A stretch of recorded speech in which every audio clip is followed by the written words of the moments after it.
بسم اللہ الرحمن الرحیم۔ السلام علیکم ورحمۃ اللہ وبرکاتہ۔ امید ہے آپ سب اللہ تعالیٰ کے فضل و کرم سے خیریت سے ہوں گے، خوش رہیں، آباد رہیں۔ آئیے ہم لیسن کا آغاز کرتے ہیں۔ صلی اللہ علی حبیبی سیدنا محمد وآلہ وسلم۔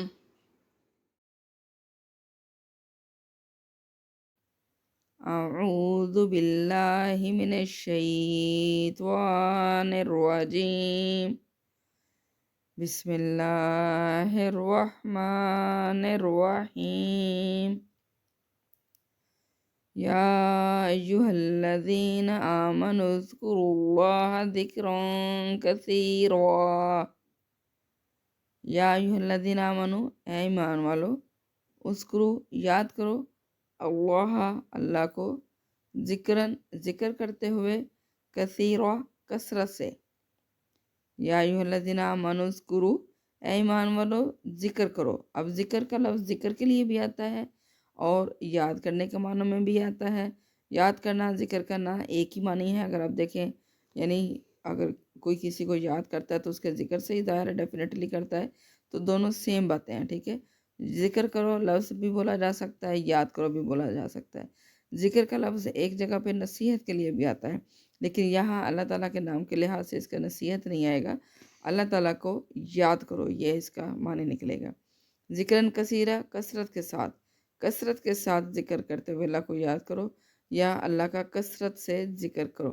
کثرت سے ذکر کرنے سے مراد یہ ہے کہ ہر کام میں اللہ تعالیٰ کا نام لو۔ جیسے یہ کہہ لیں کہ ہر کام کا آغاز ہم بسم اللہ الرحمن الرحیم سے کرتے ہیں، بالکل اسی طریقے سے کثرت سے ذکر کرنے سے مراد جو ہے وہ میں نے آپ کو سورہ احزاب کی وہی جہاں اس آیت جس میں ہم نے مسلمانوں کی صفات پڑھی تھی، اس میں ایکسپلین بھی کیا تھا کہ اڑتے بیٹھتے جو ہے وہ اللہ تعالیٰ کا نام لیا جائے، بات بات میں جو ہے وہ اللہ تعالیٰ کا ذکر نکلے، تو اس کو کہتے ہیں کثرت سے ذکر کرنا، ٹھیک ہے۔ کسی قسم کی بھی بات ہو رہی ہو، عام روٹین کی باتیں بھی ہو رہی ہوں، تو اس میں اللہ تعالیٰ کا ذکر آ جائے۔ انسان کوئی بھی کام کرتا ہو، کام کرنے کے دوران میں انسان کی زبان پر اللہ تعالیٰ کا نام آ جائے، تسبیحات شروع کر دے انسان، تو اس سے مراد ہوتا ہے کثرت سے ذکر کرنا، ٹھیک ہے۔ تو اللہ تعالیٰ نے مومنوں کو حکم دیا ہے کہ اللہ کا کثرت سے ذکر کرو۔ روایت میں آتا ہے کہ آپ صلی اللہ علیہ وسلم نے سے کسی شخص نے فرمایا کہ مجھے اللہ تعالیٰ کا مجھے کسی کام کی نصیحت فرمائی ہے، تو آپ صلی اللہ علیہ وسلم نے فرمایا کہ تمہاری زبان اللہ کے ذکر سے تر رہنی چاہیے، ٹھیک ہے۔ تو اس کا مطلب کیا ہے کہ ایسا لمحہ جو ہے وہ نہ گزرے جو اللہ کے ذکر کے بغیر ہو۔ اللہ تعالیٰ کے ذکر سے غافل لمحہ جو ہے اس کو ایک قسم کا جو ہے وہ کفر کی سانس قرار دیا جاتا ہے۔ جیسے کہاوت ہے یا اس کو محاورہ کہہ سکتے ہیں، یک دم غافل سو دم کافر، ٹھیک ہے۔ یک دم، یک کا مطلب ہوتا ہے ایک، یہ فارسی کا ہے۔ یک کا مطلب ہوتا ہے ایک، دم کا مطلب سانس، ایک سانس جو ہے غافل اگر اللہ کے ذکر سے غافل ہوئی ہے، سو دم کافر، تو سو دم یعنی 100 سانسیں کافر کی 100 سانسوں کے برابر ہے۔ یعنی مومن کی ایک سانس جو اللہ کے ذکر سے غافل گزری یا لی گئی، وہ کافر کی 100 سانسوں کے برابر ہے، ٹھیک ہے۔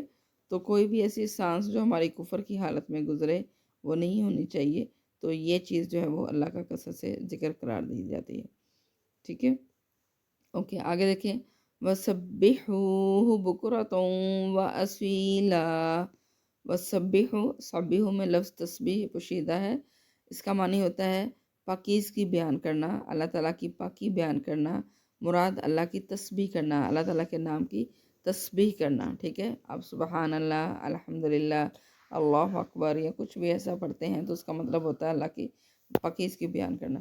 وَسَبِّحُوهُ، اور اس کی تسبیح بیان کرو، بکراتن صبح، وَأَصِيلًا اور شام، اور صبح و شام اس کی تسبیح بیان کرو۔ هُوَ الَّذِي يُصَلِّي عَلَيْكُمْ وَمَلَائِكَتُهُ لِيُخْرِجَكُم مِّنَ الظُّلُمَاتِ إِلَى النُّورِ وَكَانَ بِالْمُؤْمِنِينَ رَحِيمًا۔ هُوَ الَّذِي، وہ ذات ہے، جو یصلی رحمت بھیجتا ہے علیکم تم پر، و ملائکتہ اور اس کے فرشتے بھی، والذی وہ ذات ہے، یعنی تسبیح اس کی بیان کرو جو ہم نے پچھلی آیت میں پڑھا۔ اب اللہ تعالیٰ ایکسپلین کر رہا ہے کہ تسبیح بیان کرنے کا ریزن بھی کیا ہو سکتی ہے، اس کی تم پر بڑی نظر ہے، ٹھیک ہے، نظر کرم ہے، رحمت ہے۔ یصلی کا مطلب رحمت بھیجنا ہوتا ہے، اور یہی لفظ جو اب ہم نبی کریم صلی اللہ علیہ وسلم کے لیے یوز کرتے ہیں تو ہم اس کو درود میں کنورٹ کر لیتے ہیں، ٹھیک ہے، کہ درود بھیجتا ہے اللہ تعالیٰ، درود بھیجتا ہے، مومنوں کو درود بھیجنے کا حکم دیتا ہے، ایمان والو نبی کی وسلم پر درود بھیجو، اس طریقے سے۔ تو یہاں انسان کے لیے، مومنوں کے لیے جب یہ لفظ آئے گا تو وہاں معنی ہو جائے گا رحمت بھیجتا ہے۔ والذی وہ ذات ہے جو یصلی رحمت بھیجتا ہے علیکم تم پر، و ملائکتہ اور اس کے فرشتے بھی، یعنی اللہ تعالیٰ تم پر رحمت کرتا ہے، رحمت بھیجتا ہے، تو اس کے فرشتے بھی جو ہے وہ اللہ تعالیٰ سے مومنوں کی رحمت کے لیے دعا مانگتے ہیں۔ لیخرجکم، لی تاکہ، یخرجکم وہ تم کو نکالے، من الظلمات ظلمات، ظلمت سے ہے، ظلمت کی جمع ہے جس کا معنی ہوتا ہے اندھیرا، اندھیروں سے الی النور روشنی کی طرف، اور تاکہ وہ تم کو اندھیروں سے روشنی کی طرف نکالے۔ اندھیروں سے یہاں مراد جہالت ہے، کفر ہے، اور نور سے یہاں مراد جو ہے وہ دین اسلام ہے، یا یہ کہہ سکتے ہیں کہ راہ ہدایت۔ تو تاکہ وہ تم کو جو ہے وہ اندھیروں سے روشنی کی طرف نکال کر لے جائے، یا روشنی کی طرف لے آئے۔ وکانا اور وہ ہے، بالمؤمنین مومنوں پر، رحیمہ مہربان، اور وہ مومنوں پر مہربان ہے، یعنی یہ اللہ تعالیٰ کی مہربانی ہے، رحمت ہے کہ اللہ تعالیٰ مومنوں کو یہ کہہ لے کہ راہ ہدایت عطا فرماتا ہے اور ان کو بھٹکنے نہیں دیتا۔ تحیتہم یوم یلقونہ سلام وعد لہم اجر کریما۔ تحیتہم ان کا تحفہ، تحیت کا معنی بھلائیاں، اور تحفہ بھی آپ معنی لے سکتے ہیں۔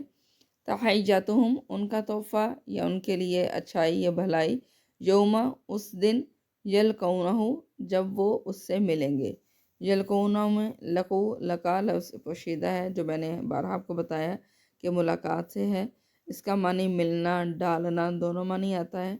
تو وہ ملیں گے ہو اس سے، یلقونہ وہ ملیں گے ہو اس سے، یعنی جس دن وہ اس سے ملیں گے اس دن ان کا تحفہ سلام، سلام ہے۔ سلام کا دو معنی ہم لے سکتے ہیں، یہاں ایک معنی سلام یعنی سلام کرنا، دوسرا معنی سلامتی۔ اگر دیکھا جائے تو سلامتی ہی سے مراد سلام، یعنی سلام سے ہی مراد سلامتی ہے۔ سلامتی کو کس سینس میں لیا جاتا ہے، یعنی ہر طرف سے سلامتی مراد کسی چیز کا خوف نہ ہونا، کوئی دکھ نہ ہونا، کوئی تکلیف نہ پہنچنا، کوئی عذاب نہ ہونا، ٹھیک ہے، تو یہ اس طریقے سے ہم اس کو سلامتی بھی کہہ سکتے ہیں۔ اب اگر ہم ان کا معنی سلامتی لیں گے تو کیا ہوگا کہ تحیتہم ان کا تحفہ، یوم جس دن، یلقونہ وہ اس سے ملیں گے یعنی اپنے رب سے ملیں گے، جس دن وہ اپنے رب سے ملیں گے اس دن ان کا تحفہ سلامتی ہوگا، یعنی وہ امن میں ہوں گے، ہر لحاظ سے امن میں ہوں گے۔ جیسے جا بجا قرآن پاک میں اللہ تعالیٰ نے فرمایا ولا خوف علیہم ولا هم یحزنون، نہ ان پر کوئی خوف ہوگا اور نہ وہ غمگین ہوں گے۔ تو ان کا تحفہ جو ہے وہ کیا ہے اللہ تعالیٰ کی طرف سے، کہ وہ پرامن ہوں گے، ہر لحاظ تک جنت میں داخل ہونے تک پرامن ہوں گے۔ اور دوسرا معنی اگر ہم اس کو سلام جو ایک فارمیلٹی میں ایک دوسرے کے ساتھ ملنے کا جو طریقہ اللہ تعالیٰ نے بتایا ہے، وہ سلام اگر لیا جائے تو اس کا کیا مطلب ہوگا کہ ان کا تحفہ جس دن وہ اس سے ملیں گے وہ کیا ہوگا، سلام، یعنی وہ ان کو بڑھ کر سلام کرے گا۔ اب یہ کیونکہ جا بجا احادیث سے ہمیں ملتا ہے کہ قیامت کے روز جب اللہ تعالیٰ حساب کتاب کر لے گا اور جو جنتی ہوں گے وہ جنت میں داخل ہوں گے تو اللہ تعالیٰ کے وہ مہمان ہوں گے اور اللہ تعالیٰ بطور میزبان ان کو آگے بڑھ کر سلام کرے گا، ٹھیک ہے، آگے بڑھ کر سلام کرے گا، یعنی جیسے ہم اپنے گھر میں مہمان کو عزت بخشتے ہوئے آگے بڑھ کر سلام لیتے ہیں، تو اس طریقے سے اللہ تعالیٰ جو ہے وہ ان کو ویلکم کرے گا، ان کو سلام کرے گا، ٹھیک ہے۔ تو اللہ تعالیٰ اس دن ان کا میزبان ہوگا، اور وہ اللہ تعالیٰ کے گھر میں، جنت میں مہمان ہوں گے اللہ تعالیٰ کے، ٹھیک ہے۔ تو یہاں اس سے مراد یہ ہے تحیاتہم یوم یلقونہ سلام، یعنی جس دن وہ اس سے ملیں گے اس دن ان کا تحفہ سلام ہوگا۔ وَأَعَدَّ لَهُمْ أَجْرًا كَرِيمًا، وَعَدَّ اور اس نے تیار کر رکھا ہے، لہم ان کے لیے، اجرن اجر، کریمہ عزت والا، بزرگی والا، ٹھیک ہے، اور اس نے ان کے لیے عزت والا رزق تیار کر رکھا ہے۔ وآخر دعوانا ان الحمد للہ رب العالمین۔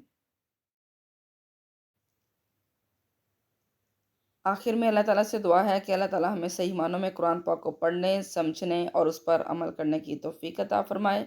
آمین ثم آمین۔ اپنا بہت سارا خیال رکھیے گا۔ اللہ نگہبان۔